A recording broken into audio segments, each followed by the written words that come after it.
I've been playing JRPGs for more than a few minutes now, and one series that I haven't stopped hearing about is Phantasy Star. The first 4 games of the series were released on early Sega consoles and received an outstanding reception, except for maybe Phantasy Star IV, which is often considered a disappointment among fans. I've just recently finished flying through the stars while playing through the Star Ocean series, but I wasn't ready to return to Earth just yet. I wanted more sci-fi JRPG action, and what better place to find it than Phantasy Star IV: The End of the Millennium, often regarded as the best in the series. This game was originally released in Japan in 1993 and finally hit the US and Europe a couple of years later. I played it as part of the Sega Genesis Classics collection on the PS4, which came with a bunch of quality of life features that make playing these retro games a tad more enjoyable. So, how does this classic RPG that is often regarded as the best RPG on the system hold up today? Is it worth playing nearly 30 years after its release? So many questions. Luckily, I have a spare 10 minutes, so let's get into it.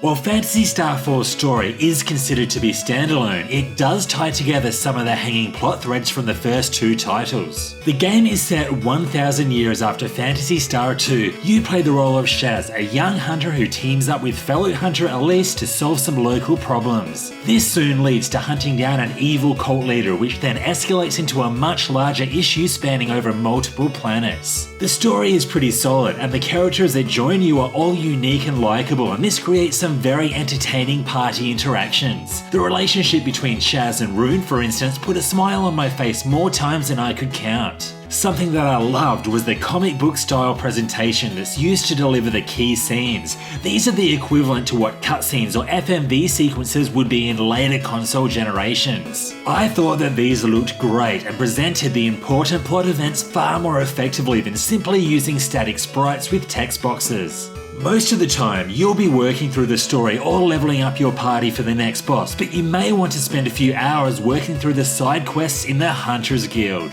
I was really impressed that a game of its time has a quest board-like system. These quests all have their own mini-stories and a few useful items in their respective dungeons, but the actual rewards for completing them are only monetary, and you'll soon have way more money than you know what to do with. This is a problem that I wish I had in real life.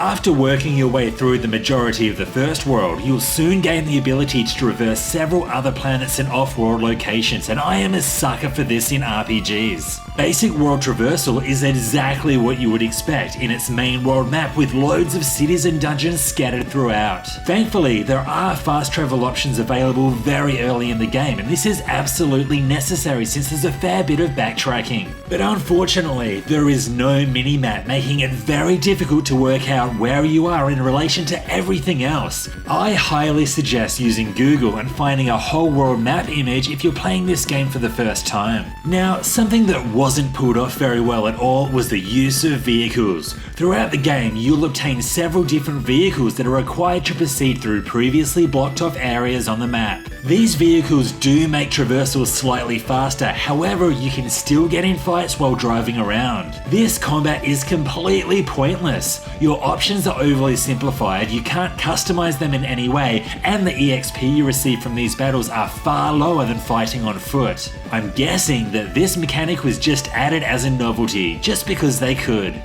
Phantasy Star IV is one of those RPGs where I found it worthwhile to talk to everyone. Most of the NPC dialogue will either be informative or entertaining, and many of these lines will change after major story events. However, actually interacting with them or the environment in general is a pain in the ass. Whenever you hit the interact button when nothing interactive is in front of you, your controlled character will say something like, "There's nothing interesting here."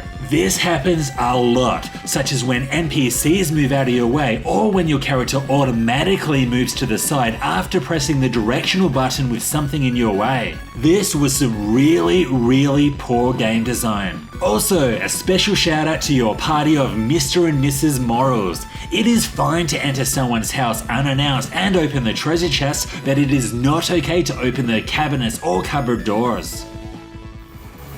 Phantasy Star IV's turn-based combat is fairly simple. You can bring 5 characters into battle, and this lineup will change through the game based on where you are in the story. This ensures that you always need to make some slight adjustments to your strategy based on your current composition. Aside from attacking, characters can also use techniques, which is just a fancier word for magic spells. These consume TP and are learned as a character levels up. Each character also has a range of skills, most of which are unique. Unlike techniques, skills have a set number of uses which can be replenished when sleeping at the inn. You'll be able to defeat the mobs without too many problems, but the difficulty of the boss battles will depend on if you employ a simple basic strategy over and over again. If you use a select few support skills, you should be able to fly through every boss battle without too many issues, but if you neglect to use these skills, you're in for a grind. I was disappointed in the clear dependence of using these few support skills.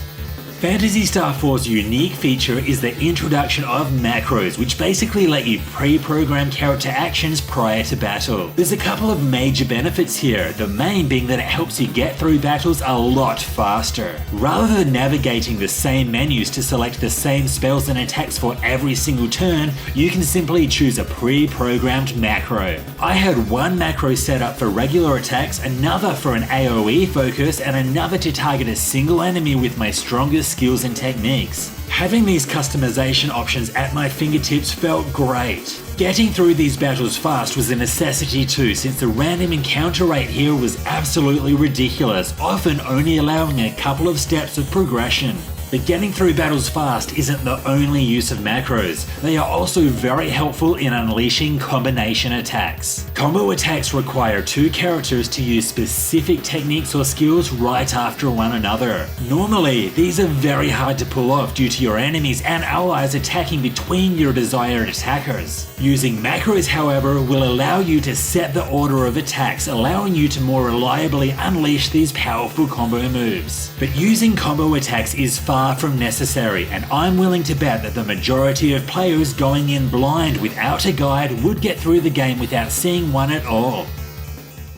So far, Phantasy Star IV holds up fairly well, but unfortunately it does have a fair few issues that are clear reminders that you're playing a game from 1993. If the lack of item sorting options or the inability to compare equipment stats in shops doesn't drive you crazy, the skill and technique names sure will. Most of these names give no indication as to what they actually do. Of course, this would not be an issue if the game told you what they did, but nope. If you saw the Rimper technique, what would you think it does? If you said anything other than heals paralysis, you would be wrong. And what about Earth? Surely that would inflict Earth damage, right? Nope, it inflicts paralysis instead. And what about healing? For that, you would use SAR.